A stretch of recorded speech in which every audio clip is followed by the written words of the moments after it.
Hello, my name is Mohammed Sarwar and welcome to our CWTC Get Connected Community Podcast to share experiences, promote services and networking, and create opportunities available for residents of Oldham. A Public Health England report in 2020 revealed that Greater Manchester has a huge problem with drugs and alcohol. The fact is that drugs and alcohol adversely affect our people, our communities, and our public services. This is a big subject that needs addressing by the society as a whole, but it's important to know that people who need treatment and support services and treatments are available. To give us more information and advice, we have in our CWTC podcast studio Julian Cohen, who is the development worker from Turning Point, Rochdale, Oldham Active Recovery. Julian, welcome to the studio. Good afternoon. And how are you this afternoon? I'm feeling great, yeah. Thank you for inviting me here. Did you find the place all right? Not too bad. The sat-nav did direct me the wrong way. Oh, goodness. I actually knew where I should have come, and then I realised that so it wasn't too bad. Oh, welcome anyway.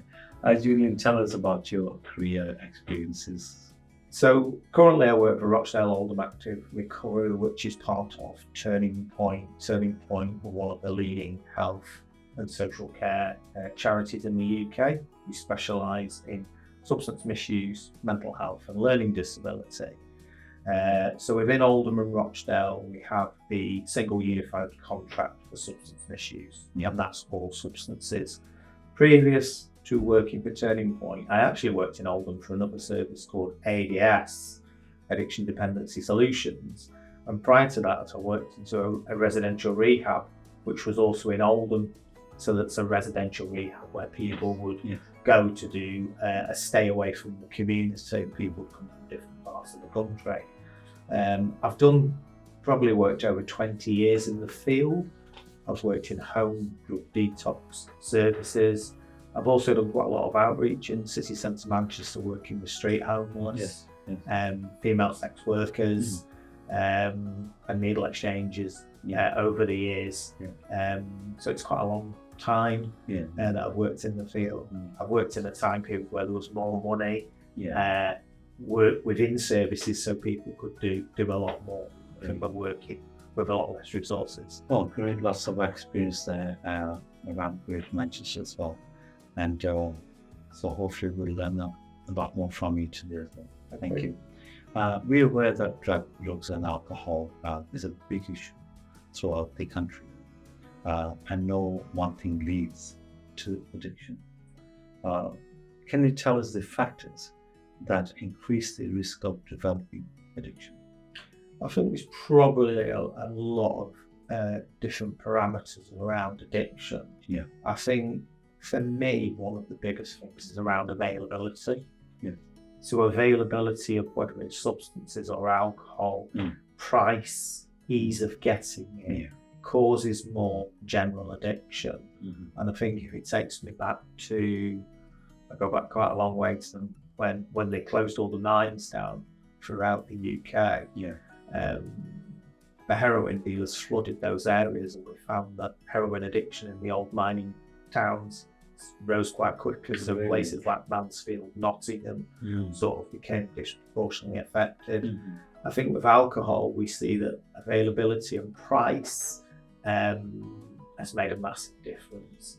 I think we saw 24-hour drinking made part of the general around that caused a whole lot of issues, I think, generally.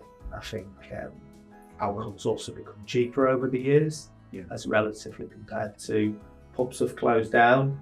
So I think when there were pubs, there was more control over it. So that makes quite a difference. The evidence is, there's varied evidence, but we do see genetically it running in families where somebody in a family may be addicted, and we see that go through a line to children as well. So that can certainly be part and parcel of it. I think deprivation. I think areas of deprivation where people have multiple challenges, but also lead to high rates of addiction. Personal trauma. So we're doing quite a lot of work. We've been doing it recently around looking at adverse childhood experiences, and that, of course, may lead to using substances as a way of coping as people are growing up. When we do an assessment, we usually look at people, they generally are starting substances earlier than they would have done, say, 10, 15 years ago. So the age of 12 or 13 is not uncommon. We also look at periods of people's lives where something goes wrong. So we were talking earlier about COVID. We saw about a 30% increase in alcohol use and different type of drug use, with some drugs disappearing away from the market. So people might be going to a different type of drug. So that affected it. If people had something happen to their life, we look at things like bereavement, divorce, periods of poor mental health, possible issues around physical health, ways of coping. So there's so many different issues around people getting addicted. So many different circumstances. But the important thing to note, help is available. Help's available. We look at things like illicit drugs on the illicit drug market, and then there's alcohol, but then also things like prescribed drugs. Sometimes people can end up with addictions to drugs because they end up with something from the GP and stay on them too long as well because of pain. So there's so many different types of addiction and so many different types of treatments for those addictions. Looking at the person's body and the pain that you mentioned, and I have two related questions on. What impact does the substance misuse have on the body? And secondly, can drug and alcohol abuse lead to mental health conditions? Well, we look at, say, as a service, when we do the full assessment, we do like a health and wellbeing assessment, and we actually look at the specific drug. We look at where they would take the drug. We look at how many days they would use the drug and how much they're specifically taking. We do the same with alcohol.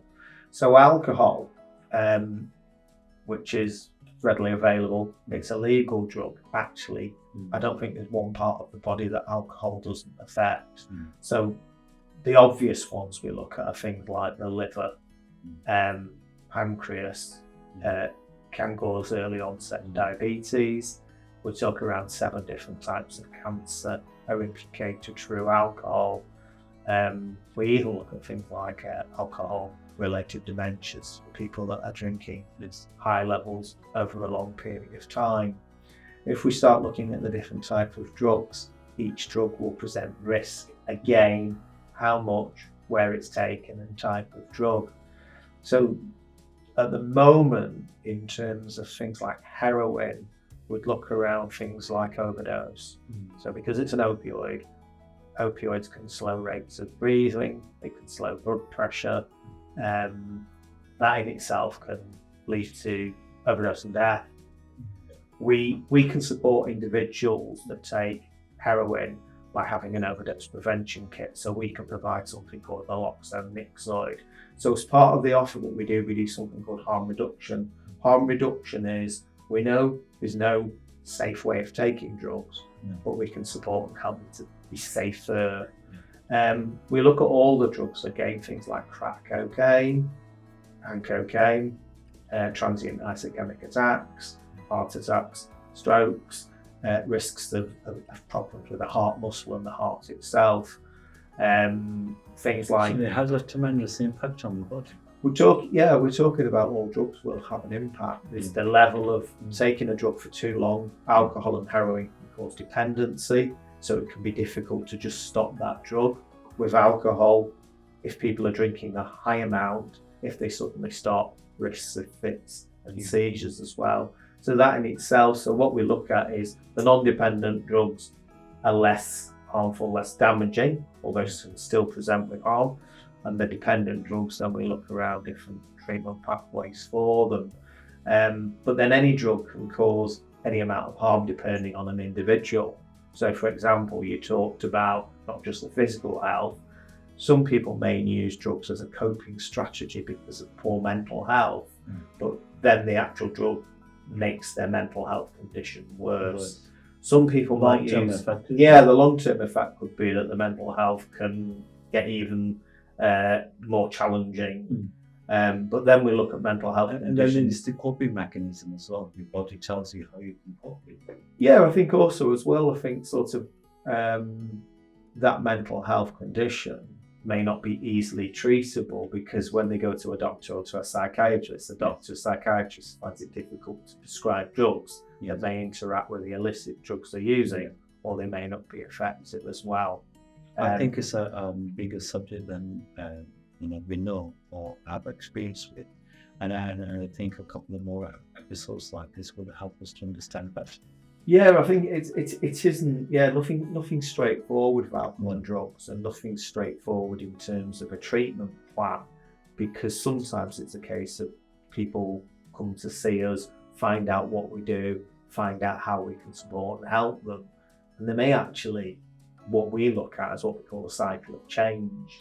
And on that cycle of change, people may go round it one or two times, because what we look at with addiction is, although they come to us and do a treatment plan, it might not necessarily be that they meet that treatment plan. Everybody will be or different. They may do okay, and then they may lapse or relapse. So we will work on an individual basis. It's not a one-size-fits-all treatment plan, and there's different pathways to recovery as well. Again, as I mentioned, it's a big issue, and I feel this society has a bigger role to play in this. Particularly with the potentials of drug selling, knowing what's happening in the area, etc., and how they can support themselves and services included. What do you think can be really done? And we keep talking about early interventions. Local communities themselves, I think, around having knowledge around the different type of drugs and the effect of drugs and what's going on with their young people at an earlier age. I think we could be talking around more education within schools, within youth clubs. We've got a brilliant Madlow Centre, haven't we? And we've done some stuff. We're actually looking with them. We've done some stuff with Prince's Trust as well, around sort of that educational stuff. I think that's one of those things that has to be ongoing and kept up. I think I've done some stuff with Glodic, with the Women's Sewing Group, around education about drugs and alcohol, what to look for. And I think that's also important, is what to look for in people, what they might suspect. Proliferation of supply of drugs is one of those things that is important that all of us work together with the police to make sure that if there are things happening within communities, that I go back to availability. If there's availability of drugs, then more people might be tempted or there's risks. So I suppose that's something as well that we include. We look around all the religious communities to look around how they can be part and supportive of the whole issue around drugs and alcohol. See, when you go into deeper in the education and understanding, when people are involved and you have a case where a person needs the support, but it's knowing what processes are involved. Who do you approach first? And if you have language difficulties, there's that issue as well. So the education around knowing what the Mental Health Act 1983 says, it's educating them through that, because how you approach the service is very important. What information they need, because the family goes through so much through the trauma things. It's educating that as well, and it's taking time to be with the communities and have appropriate cultural needs. This stigma of things. Now, how do you cope with that? I think now what we've done within services, we've got a new post advertised, hasn't been filled yet, for a specialist diversity worker. So we recognise the limitations and challenges around working with BAME communities. And that's something specifically that the post is advertised at the moment. We've also got a dedicated family worker called Carrick, So we don't just recognise it's the individual, but also the process around recovery and support is also around supporting to build the family as well. Yeah. And the family can come and we have a coffee morning at All Nations Church on a Wednesday. So that's something that again that people can just come and find out a little bit more through family workers. Different areas of our service as well provide different parts and different treatment journeys. And again, that's something that's important. What we also want to do is we want to let people know that recovery is possible for everyone. Yes. So that if people are using a drug or alcohol, it doesn't necessarily have to be that they have to carry on doing it. Sure. We have something as well as the family worker, we have something called IPS. So we recognise as well when people have stopped using alcohol and drugs, they may have had a period in their lives where they've gone, it's all fallen apart. So our IPS worker can look at specialist employment and find an employment opportunity that will also be able to help and support them with any sort of residual mental health issues. Excellent. So there's quite a lot within the service that we can help and support people with. Brilliant. So what is the point of contact? How do people get in contact? So the Rochdale Oldham Active Recovery, I had a look at it just before we came here, is our website, and professionals themselves can refer on that. Yeah. On that webpage you can have a look and find out about our service. There's a self-help section which also tells you about every single type of drug, its risks and the treatment that's available for those drugs. And also you can refer yourself on that website. We have a single point of contact number which is 0300 555 0234. So that's 0300 555 0234. We don't mind people coming in to the service as well. They could just walk into the service on number 5 Grieve Street. We are moving to the old post office in about a couple of weeks. So what's exciting is we're going to have a lot bigger service with a lot more resources within that service. There's a lot more rooms for one-to-one support. We also as well have things like a needle exchange as well, so that for the heroin side, if people are using heroin, they can get clean work so they can do it safely. And of course the importance is the overdose kits that we give out free of charge for anyone using opioids. Brilliant. Safeguarding and confidentiality is very important. Yeah. Particularly to the BAME community, if I have Yeah. to say, because there's stigma attached to the whole process. How do you deal with that? We work and at assessment we explain our confidentiality process. We will actually get people to sign who they would like us to have consent to share information. Yeah. We don't just share information, we would ask them first what type of information they would want shared. It's important if it's around their healthcare needs that we make sure we're sharing appropriately who we need to. But again, we'll work on a one-to-one basis on that. There are some areas that we have to look around: protection of children, protection of vulnerable people as well, where we might have to look at making confidentiality. But if we did, we would tell the person. I think with BAME communities as well is that family relationships. Do they want some of the family to know, or definitely not to know? And that's another important thing. But we make sure that we check with the individual, but it is a confidential service. So good. We're all aware, the pressures the NHS and the services have, and they're all doing their best. But there's always an issue of communication between the services. Mm-hmm. How do you find within the mental health service communication? We have GP, but we have consultants working with us. We have a health well-being team which has nurses as well. So in terms of the communication, we tend to be quite good at giving a connected care package and a holistic package. We recognise that the individual might have a whole range of different difficulties and issues, so we link in quite well. We give feedback at all points of the journey of the client. Excellent. Is there anything else you would like to add? We missed? Not really, I think so. Thank you for inviting me. I think it's an ongoing thing Yes. that we link up with community services, with mental health, with yourself, with public health, and it's about linking up regularly. And I'm grateful to Public Health for introducing your good service to us. Yeah, I think public health in Oldham is spot on, isn't it? Really on the ball in terms of looking after the Oldham community. Absolutely, absolutely. And I'm sure we'll be sitting around this table quite often. Yeah, that sounds great. And what do you think of our department? I love the department. I love the podcast, and I had a good look at your website before I came. It's brilliant to help the health and well-being of the whole community. Well, thank you very much.